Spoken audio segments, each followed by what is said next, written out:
Olá pessoal, tudo bem? Hoje eu quero falar de um assunto que é um pouco desconhecido para a maioria dos vestibulandos, inclusive eu na minha época, que é como funciona o vestibular para entrar aqui na Poli. Mas eu não vou falar sobre como funciona a FUVEST, claro, isso daqui vocês já sabem muito bem. Mas sim uma especificidade que tem no vestibular para entrar aqui na Poli, uma especificidade da Poli, que é o seguinte: na primeira fase, vocês já devem saber que independente se você colocou engenharia da computação, engenharia civil, engenharia mecânica, qualquer engenharia, aparecer lá naquele cartãozinho de vocês, você estava competindo para engenharia na escola politécnica. Ou seja, era todo mundo no mesmo bolo, independente da engenharia que fosse.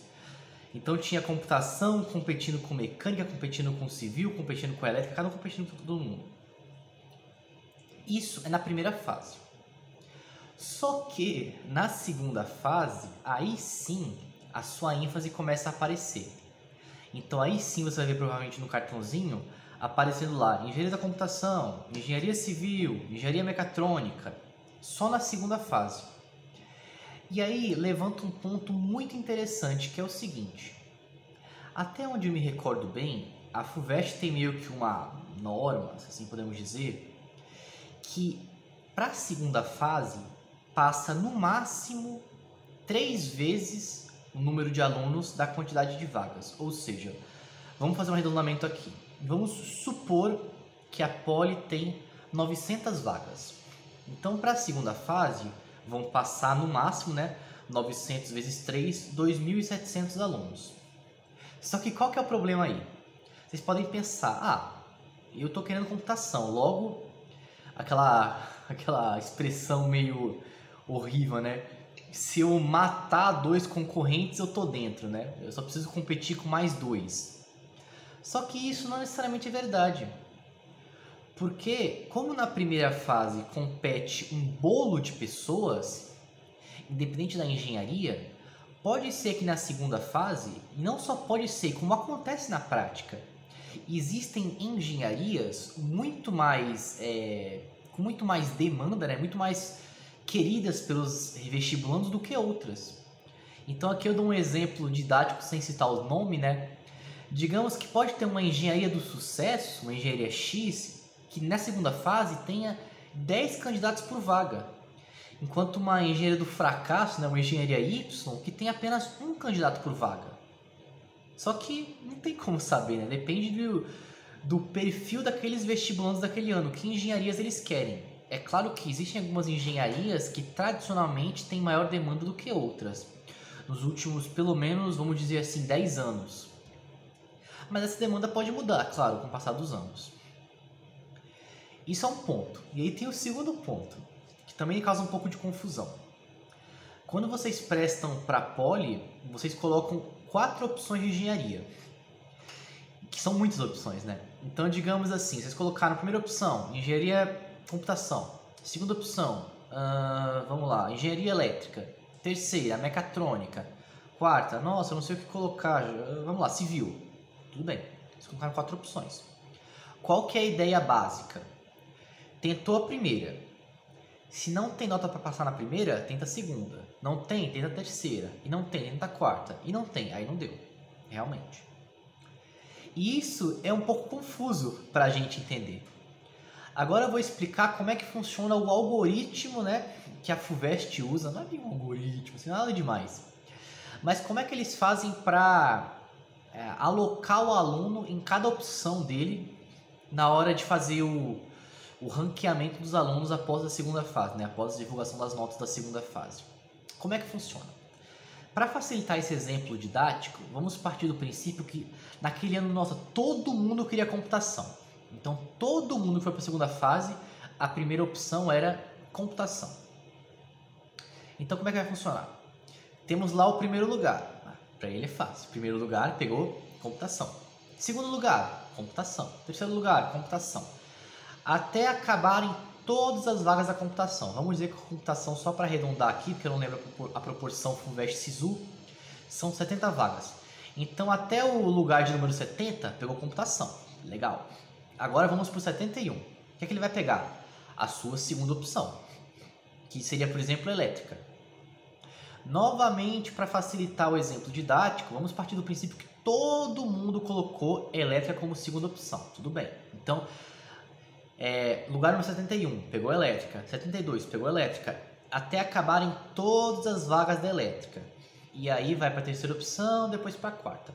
Só que, aqui foi um exemplo didático, é muito fácil. Só que na prática não é tão fácil assim. É uma zona, cada um coloca opções diferentes. Por mais que, por exemplo, várias pessoas coloquem computação como a primeira opção, a segunda, terceira e quarta opção vira uma zona, gente. Um colocou civil, outro colocou mecatrônica, outro colocou produção, colocou minas, que seja.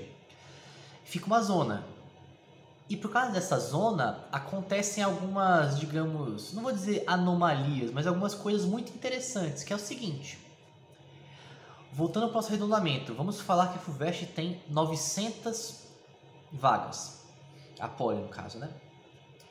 É muito provável, e acontece na prática isso, gente, que, por exemplo, a pessoa que ficou no lugar 800 da segunda fase, né, da FUVEST, não consiga entrar na Poli.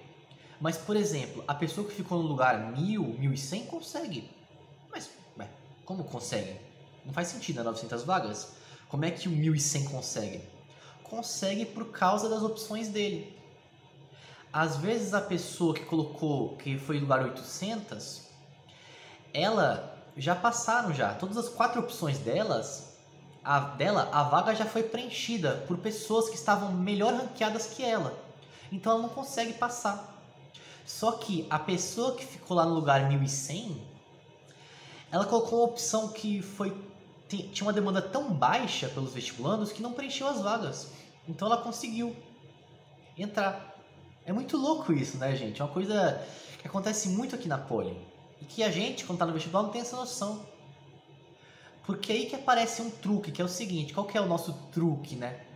Se você sabe de antemão quais são as engenharias que têm a demanda mais baixa, tradicionalmente, se você colocar ela como, por exemplo, a sua quarta opção, você tem uma chance maior de entrar na Poli.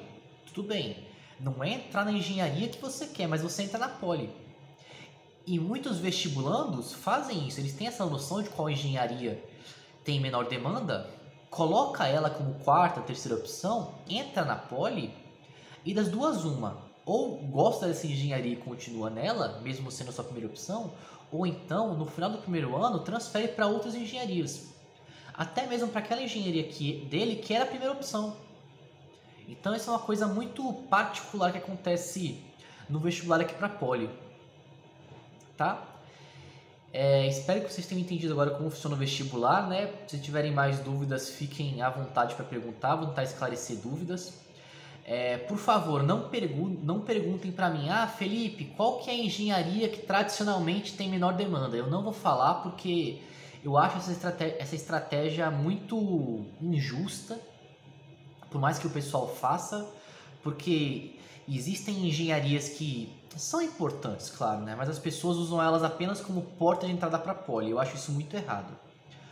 O que eu posso adiantar para vocês é o seguinte: eu já falei com o pessoal do Grêmio que vai entrar no que vem, para eles pegarem os alunos do ano que vem, no mínimo, talvez os alunos desse ano, não tem como garantir, e fazer uma tabela de ranqueamento, né? Para falar, o primeiro lugar que é da Poli, qual a nota dele? O segundo lugar, qual foi a nota dele? Terceiro, nota, quarto, nota. Para preencher o máximo número possível de vagas, né? Para vocês vestibulandos terem alguma informação de qual que é a média mais ou menos da Poli. Não sei se eles vão fazer uma separação por engenharia, espero que não, novamente por esse motivo que eu falei para vocês. Mas é aquilo, não é porque eu não vou falar para vocês nesse vídeo que outra pessoa não fale, né? Aí cabe vocês, se vocês quiserem, né, para o ano que vem, para passar para os amigos, sei lá, falar isso. Mas então, espero que vocês tenham um ótimo dia, gente. Até!